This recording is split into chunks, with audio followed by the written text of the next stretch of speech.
Good morning students, welcome to Gramothan online classes. आज हमारा 6th का जो चैप्टर था उसको हम आगे डिस्क्राइब करेंगे, उसको आगे पढ़ेंगे। चैप्टर था डाइवर्सिटी एंड डिस्क्रिमिनेशन, मतलब विभिन्नता और भेदभाव। इसके बहुत से पॉइंट्स हम पढ़ चुके थे, जैसे प्रीजुडिस पढ़ा था हमने, स्टीरियोटाइप पढ़ा था हमने, डाइवर्सिटी की मीनिंग पढ़ी थी। उसी से रिलेटेड आगे हम ये चैप्टर जो है वो आगे बढ़ते हैं। नेक्स्ट हमारा टॉपिक है इसका ऑन बीइंग डिस्क्रिमिनेटेड अगेंस्ट, मतलब किसी के पर किया गया भेदभाव, के द्वारा किया गया भेदभाव या पर किया गया भेदभाव। किस तरीके से? देखिए, हमारी सोसाइटी के अंदर बहुत से तरीके के वर्क किए जाते हैं। उनमें से कुछ एक वर्क को वैल्यूबल समझा जाता है और कुछ एक वर्क को जो है वो वैल्यूबल नहीं समझा जाता है। डिफरेंट टाइप्स के वर्क, मतलब कारपेंट्री की जाती है, इसके अलावा जो आपकी सफाई का वर्क है वो किया जाता है, पोइट्री की जाती है, और भी दूसरे काम, बहुत से काम। तो हमने क्या किया हुआ है, सोसाइटी को एक लैडर में, एक सीढ़ी में बांधा हुआ है। जो लोअर वर्क करता है उसको हमने बॉटम लैडर्स पे रखा हुआ है, और जो हाई क्लास, जो हाई सोसाइटेड वर्क करता है उसे हम वैल्यूबल वर्क कहते हैं, जो सीढ़ियों के ऊपरी पायदान पे। जबकि होता ऐसा कुछ भी नहीं है। ऐसा नहीं है कि सिर्फ अगर सारे ही जो लोग हैं समाज के, मतलब सोसाइटी का हर पर्सन अगर हर उसी तरीके का वर्क, ऊंचा काम करेगा, इसका मतलब ये सारे काम तो होंगे ही नहीं। और क्या इन सब कामों के बिना ज़िंदगी चल सकती है? नहीं चल सकती। आप सोच के देखिए, सब्जी वाला सब्जी देने आता है, सफाई वाला सफाई करने आता है, बार्बर के पास हम जाते हैं, कारपेंटर, हर चीज़ की ज़रूरत हमें पड़ती है। और ये सारी चीज़ों को बनाने वाले पर्सन भी तो चाहिए, और वो जब तक वो काम नहीं करेंगे इट मीन्स तो हमारा काम आगे चलेगा ही नहीं। फिर ऐसा क्यों है कि हम जो ये वर्क करते हैं उनको लेस वैल्यूबल मानते हैं, जबकि ऐसा होना नहीं चाहिए, पर ऐसा किया जाता है।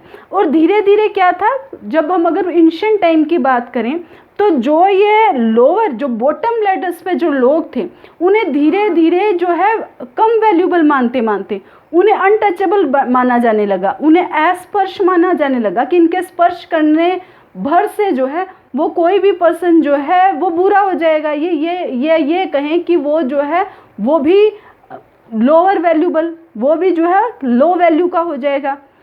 और ये जो बुराई थी धीरे धीरे बढ़ती चली गई, और बाद में इन अनटचेबल पर्सन का नाम दिया जाने लगा दलित, जिसका मतलब होता है ब्रोकन, टूटना, टूटे हुए लोग जो है उनको संज्ञा दी गई।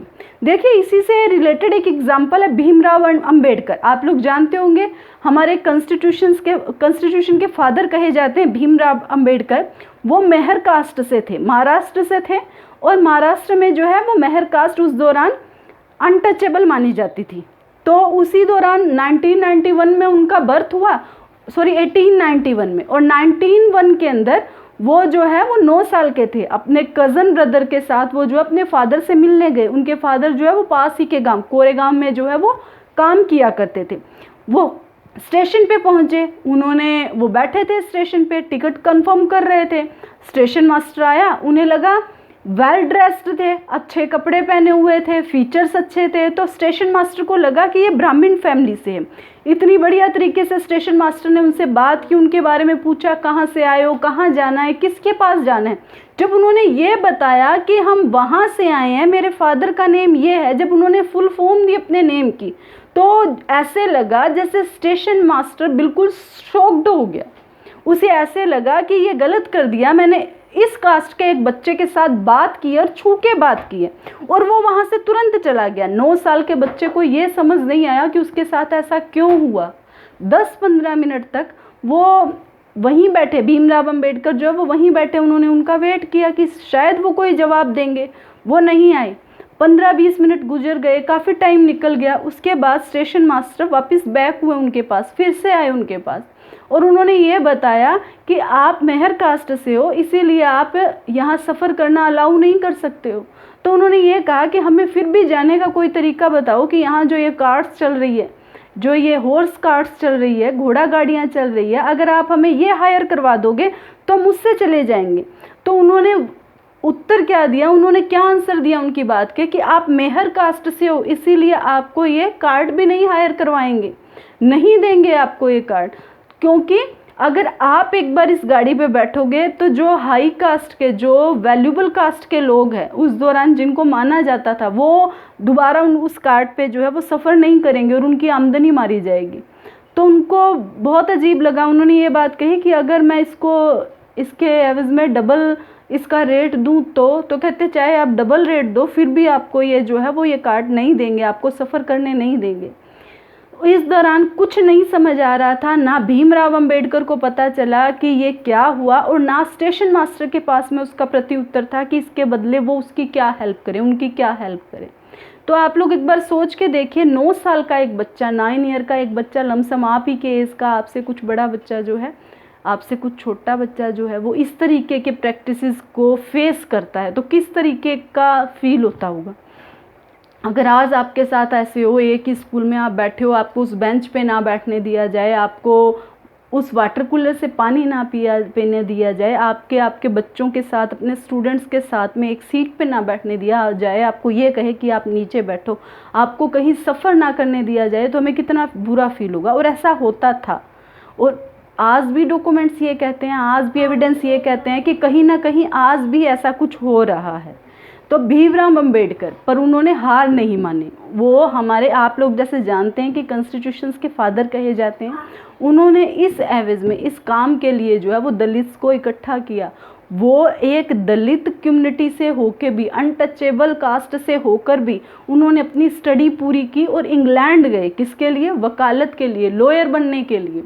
और उन्होंने वहाँ पर इन सब मुद्दों के लिए आवाज़ उठाई और वो वापस आए। वापस आने के बाद वो इतने कैपेबल हुए कि वो अपनी कास्ट से इन लोअर कास्ट के प्रति उन्होंने बहुत वर्क किया, दलित को इकट्ठा किया, उनको ये बात महसूस करवाई कि पढ़ना बहुत ज़रूरी है, पढ़ोगे तो आगे बढ़ोगे, पढ़ोगे तो आगे समझा पाओगे कि लोअर कास्ट अपर कास्ट कुछ नहीं होती है, ये सब समाज के कुछ लोगों के, सोसाइटी के कुछ लोगों के द्वारा बनाए गए नियम हैं।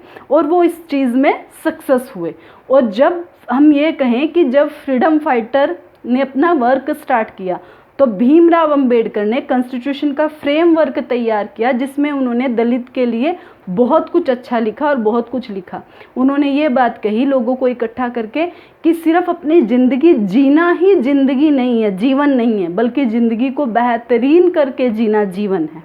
आप खूब पढ़ें, आगे बढ़ें, आप अपनी हक के लिए लड़ें, अपने राइट्स के लिए जो है वो फाइट करें, ये सबसे इम्पोर्टेंट है। आप ब्रोकन हैं इस बात में ही ना रह जाएं। अब नेक्स्ट पॉइंट हमारा आता है स्ट्राइविंग फॉर इक्वलिटी। इक्वलिटी पर जोर, इक्वलिटी पर जोर कैसे दिया गया, किस तरीके से स्ट्रगल किया। देखो भीमराव अंबेडकर का मैंने आपको एग्जांपल दिया। जब फ्रीडम फाइट, जब हमारे आज़ादी के लिए लड़ाई लड़ी थी ब्रिटिश के लिए, तो कुछ लोगों के लिए वो लड़ाई थी ब्रिटिशर से, वो स्ट्रगल था ब्रिटिशर्स से। पर सोसाइटी के कुछ क्लास ऐसे थे जिनके लिए ये जो फाइट थी वो ब्रिटिशर्स के साथ नहीं थी। जैसे हम इनमें मानते हैं, जैसे दलित, या ये कहें कि लोअर कास्ट, वुमेन और पीजेंट्स, इनके आप जो है वो डिस्क्राइब, मतलब इनको आप बहुत बड़े स्तर पे अपनी अगली क्लासेस में पढ़ेंगे। पर आज मैं आपको इतना ही समझाना चाहती हूँ कि ये जो 3 जो कैटेगरीज ऐसी थी जिनकी लड़ाई उन्हें पता ही नहीं था कि फ्रीडम फाइटर का क्या मतलब है, बल्कि उनकी फाइट तो थी अपने हक के लिए, इक्वलिटी के लिए। जहाँ लोअर कास्ट ये चाहता था कि सोसाइटी के अंदर उसे इक्वल जो है वो राइट्स मिले, अपने एक्सप्रेशन कहने के लिए, अपनी बात को कहने के लिए, right to freedom, right to equality, right to celebrate culture, अपने कल्चर तक को उनको सेलिब्रेट करने का राइट नहीं था। तो इन सब के लिए उन्होंने लड़ा। और इसी तरीके के से वुमेन ने किसके लिए लड़ा? उनको भी यही राइट था कि वो एजुकेशन में आगे आए, वो भी मेन के इक्वल समझा जाए। और जो पीजेंट्स क्या थे कि उनके जो एरिया था, उनका जो फार्म्स था, उनको जो सामंत होते थे या लैंड लोडर्स होते थे, उनको वो धोखाधड़ी से अपने पास रख लिया करते थे और बहुत हैवी टैक्स लेते थे, जिसका नतीजा क्या हुआ कि ये लोग जो है वो लो से लोअर होते चले गए। तो उन्होंने इसके लिए आवाज़ उठाई। तो इनके लिए तो ये जो 3 कैटेगरीज थी, इनके लिए तो इक्वलिटी का मतलब कुछ और था, फ्रीडम फाइट स्ट्रगल का मतलब कुछ और था, और उन्होंने उस चीज़ के लिए जो है वो लड़ाई लड़ी।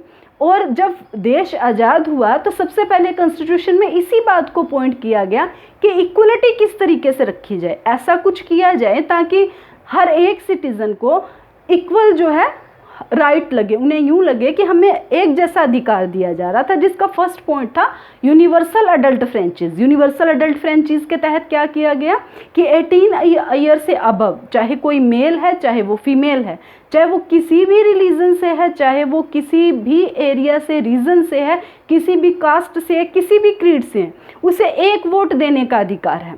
और उसका वोट उतना ही वैल्यूबल होगा। ऐसा नहीं है कि कोई बैंक मैनेजर है उसको 2 वोट देने का अधिकार और बैंक का कोई पियोन है वो 1 वोट दे सकता है, या एक बैंक मैनेजर है उसके वोट की वैल्यू ज़्यादा होगी एवज में बैंक के पियोन से। ऐसा नहीं है, उसका भी 1 वोट काउंट होगा और उसका भी 1 वोट काउंट होगा। तो इस तरीके से इक्वलिटी को आगे बढ़ाया गया। आपके चैप्टर में एक शॉर्ट फॉर्म में दिया हुआ है कि किस तरीके से डाइवर्सिटी है, किस तरीके से डिस्क्रिमिनेशन है। तो कॉन्स्टिट्यूशन ने हमारी इसी डाइवर्सिटी को हमारी मजबूती दी। कॉन्स्टिट्यूशन ये कहता है कि इस डाइवर्सिटी को इक्वलिटी बनाए, इस डाइवर्सिटी को स्ट्रेंथ बनाए कंट्री की, और इसी एवज में जो है वो कॉन्स्टिट्यूशन में काम किया गया। अब क्या मतलब आज क्या डिमांड है, आज की क्या मांग है? आज की मांग ये है कि गवर्नमेंट इसमें प्रयास करे पर पीपल्स भी उसको पूरा सपोर्ट करे कि ये सारी प्रॉब्लम क्रिएट्स ना हो, डिस्क्रिमिनेशन ना हो, किसी भी तरीके का भेदभाव ना हो, इसमें सपोर्ट करें। आई थिंक आप चैप्टर समझ गए होंगे। चैप्टर अच्छा था, आप हम लोगों से रिलेटेड था। आप चैप्टर एक बार फिर पढ़ने की कोशिश कीजिए किसी बड़े के पास बैठ के।